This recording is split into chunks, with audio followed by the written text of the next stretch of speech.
Hallo meine lieben Freunde von altem Lego.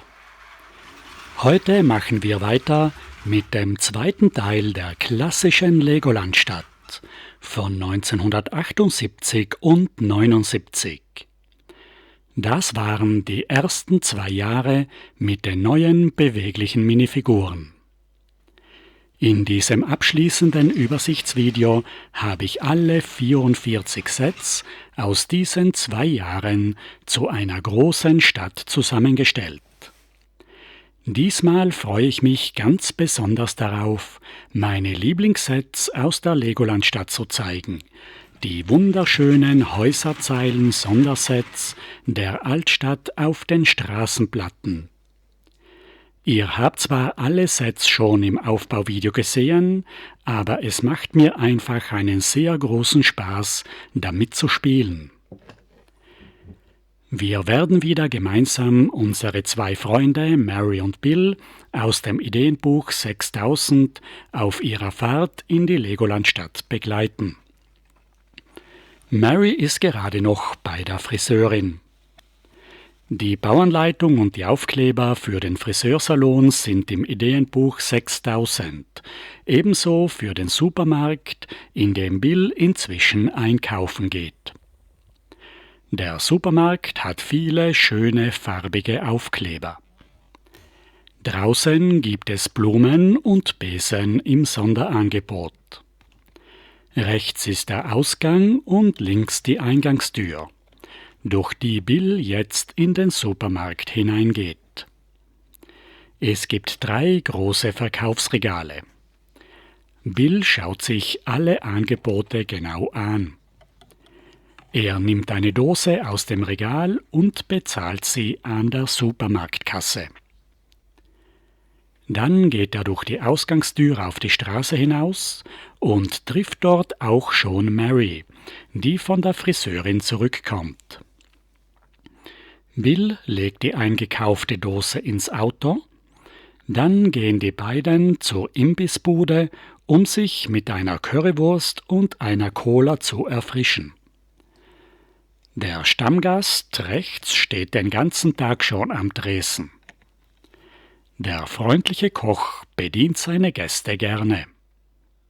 Es gibt die neuen Kaffeetassen, weiße Fliesen als Teller und noch die Rundsteine mit den Vollnoppen als Dosen und als Senf- und Ketchupflaschen.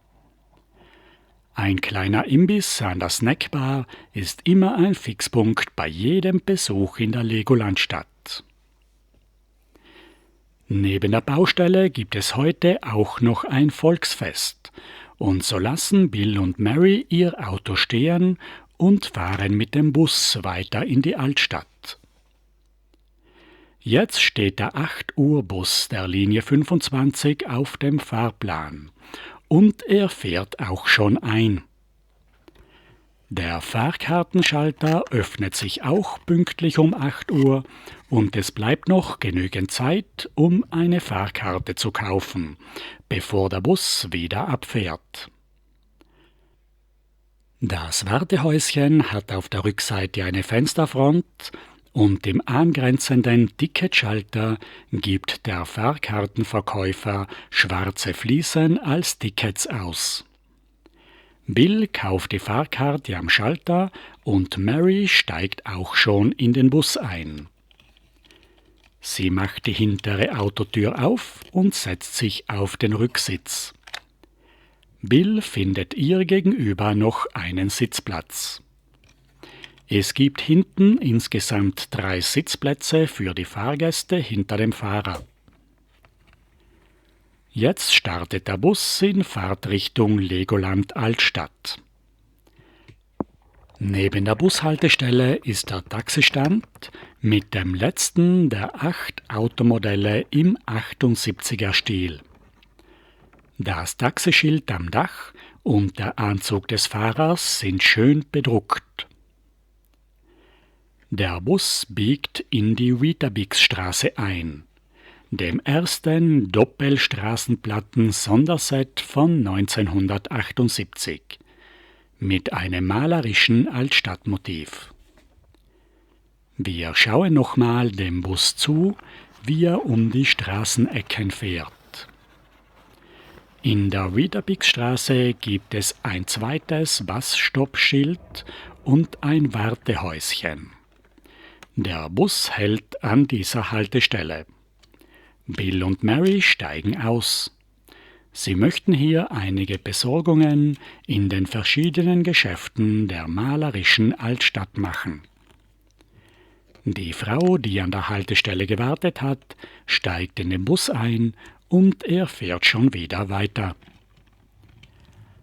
Bei diesem Altstadtset war auch noch ein Taxi und ein Straßenkehrer dabei.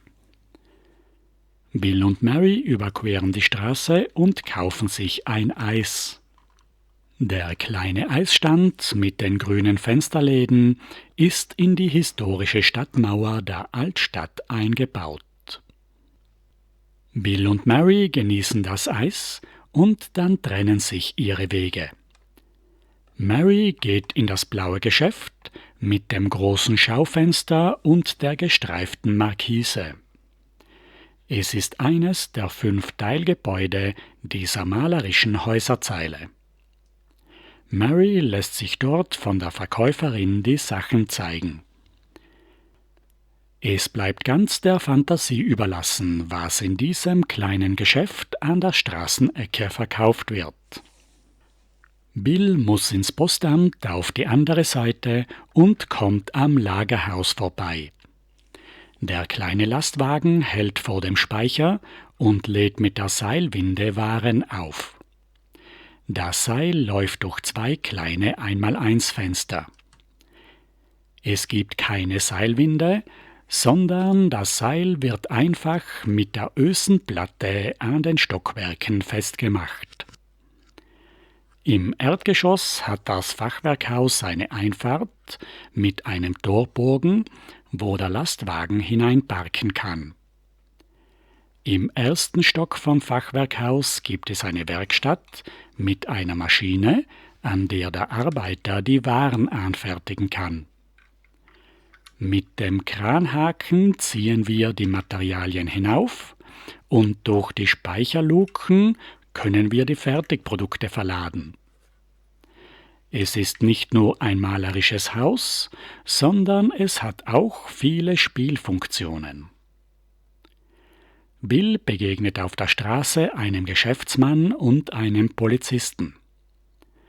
Dann kommt er zum Postamt. Es ist ein kleiner Zubau zum Fachwerkhaus mit einem Flachdach und einer schwarzen Eingangstür. Drinnen ist ein Postschalter mit einer Registrierkasse. Der Brief ist auf Jumperplatten an den Schreibtisch geklemmt. Ein besonders nettes Detail ist der rote Kamin in der Ecke, an dem sich der Schalterbeamte im Winter wärmen kann. Neben der Weetabixstraße liegt die Schokomehl-Kakaofabrik. Mary geht in den Werksverkauf, um sich eine Flasche holländischen Kakao zu kaufen.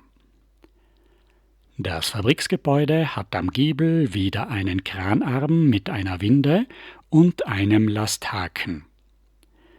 Im Erdgeschoss gibt es eine Einfahrt für den kleinen blauen Lastwagen, den man mit dem Zugseil beladen und entladen kann. Der Speicher hat aber keine Luke, sondern nur ein normales Hausfenster. Als Ladegut ist eine schwarze Getränkekiste dabei. Oben hat sie ein niedriges Zaunelement, wo man den Kranhaken einhängen kann. Im Erdgeschoss gibt es eine Einfahrt und im ersten Stock ist wieder die Werkstätte der Kakaofabrik. Beim Set ist auch ein blauer Arbeiter dabei. Mary geht in das Fabriksverkaufsgeschäft hinein. Im Erdgeschoss gibt es den Verkaufsraum mit der Registrierkasse. Zum Verkauf steht eine einzige graue Flasche Schokomehl-Kakao. Bill wartet schon vor der Fabrik auf der Straße und Mary kommt gleich aus dem Geschäft heraus. Rechts neben der Fabrik unter dem Laubbaum steht ein Blumenverkaufsstand. Mit alten 75er Minifigurenbeinen als Ständer und die Blumentöpfe sind schwarze Minifigurenköpfe. Das sind sehr interessante Details. Der nächste Straßenzug ist das Legoland Volksfest mit Buchgeschäft, Burgtor, Imbissstand und Denkmal. Im Fachwerkhaus ist ein Buchgeschäft mit einer Markise, die ums Eck geht. Im Ladengeschäft sehen wir eine Ladentheke mit Registrierkasse, aber keine Bücher. Im ersten Stock gibt es noch eine leerstehende Wohnung, die zum Vermieten freisteht. In der Mitte der Altstadt steht ein Denkmal. Koch und Bürgermeister tragen einen Zylinder, die es in den 80ern ausschließlich in diesem Set gegeben hat. Vor dem Burgtor findet gerade eine Wachablöse statt mit den Royal Guards, die stolz das Burgtor dieser britischen Stadt bewachen. Ganz oben auf dem Torturm steht auch einer dieser einzigartigen Löwenritter mit den 2 Herzen. Mary und Bill kommen gerade rechtzeitig zum Volksfest und können sich den Umzug mit dem Festwagen der Blumenkönigin anschauen, der von einem Pferdegespann durch die Straßen gezogen wird, gefolgt von einer Parade der Stadtwache, und zum Schluss fährt noch der Koch mit einem schwarzen Zylinder im Oldtimer vorbei. Mary und Bill schauen noch beim Fisch- und Chipsstand vorbei, der hinten rechts neben der großen Zypresse steht. Dort treffen sie den Bürgermeister der Stadt und können mit ihm auf das gelungene Fest anstoßen. Dann müssen Mary und Bill die malerische Legoland-Altstadt mit ihren wunderschönen Straßenzügen auch schon wieder verlassen. Sie gehen zurück zu ihrem Auto, das sie vor dem Supermarkt geparkt haben. Sie öffnen die Autotür und steigen beide ein. Bill fährt und Mary sitzt hinten. Bill lenkt das Auto vom Parkplatz hinaus auf die Straße, wendet es und die beiden fahren zum Güterbahnhof. Dieser liegt an der Bahnstrecke ganz am Ende der Stadt. Der Schnellzug fährt gerade ohne Halt durch den Bahnhof. Das Autoverladeterminal für den Autoreisezug liegt direkt am Güterbahnhof neben dem Bahnübergang. Mary und Bill müssen warten. Wir müssen noch einen Güterzug verladen. Die gelben Transportkisten sind schon im Lagerhaus vorbereitet. Der Vorarbeiter kommt aus dem Kontrollraum durch die Hintertür. Er geht ins Lager und macht die 2 großen weißen Tore auf. Die gelbe Rangierlok schiebt die 2 Runkenwagen auf das Verladegleis. Der Portalkran fährt in Stellung. Die Seilwinde befindet sich auf der Laufkatze. Es gibt keinen Kranhaken, sondern nur eine 2x2 Ösenplatte, deren Unterkante zwischen den Noppen der Transportkisten geklemmt wird. Das ist eine der letzten Anwendungen der Snot-Technik, die in den 70er Jahren verbreitet in vielen Sets verwendet wurde. Mit der Ösenplatte kann man jedes beliebige Stück Gut verladen, das Noppen auf seiner Oberfläche hat. Das ist ein großer Vorteil gegenüber einem Kranhaken, weil man nichts zum Einhängen braucht. Jetzt kommt auch noch die 3. und letzte Transportkiste dran. Der Zugführer auf dem 2. Runkenwagen kontrolliert noch die Ladepapiere und die Rangierlok bringt die beladenen Waggons auf das richtige Gleis.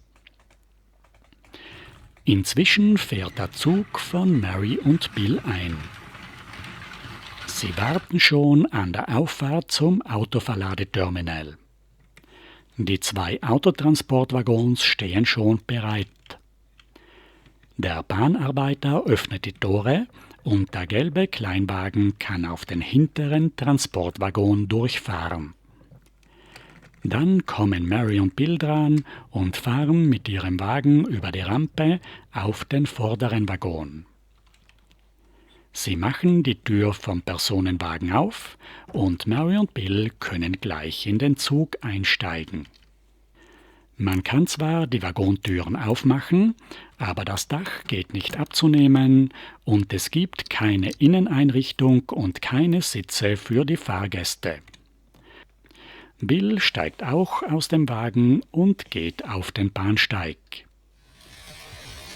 Jetzt rufen wir die gelbe Rangierlokomotive, um die 2 Autotransportwaggons an den Autoreisezug anzuhängen.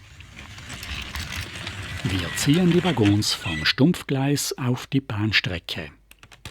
Wir müssen die Weiche umstellen und die Rangierlokomotive setzt zurück.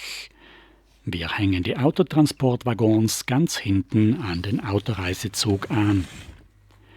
Bevor Mary und Bill einsteigen, verabschieden sie sich nochmal von der bezaubernden Legolandstadt.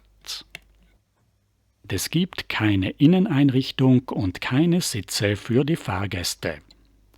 So können die Figuren auch nicht einsteigen und nicht richtig mit den Waggons mitfahren. Der Zug fährt ab und Mary und Bill verlassen die Stadt. Damit sind wir auch am Ende des 2. Teils der Legolandstadt von 78 und 79 angekommen.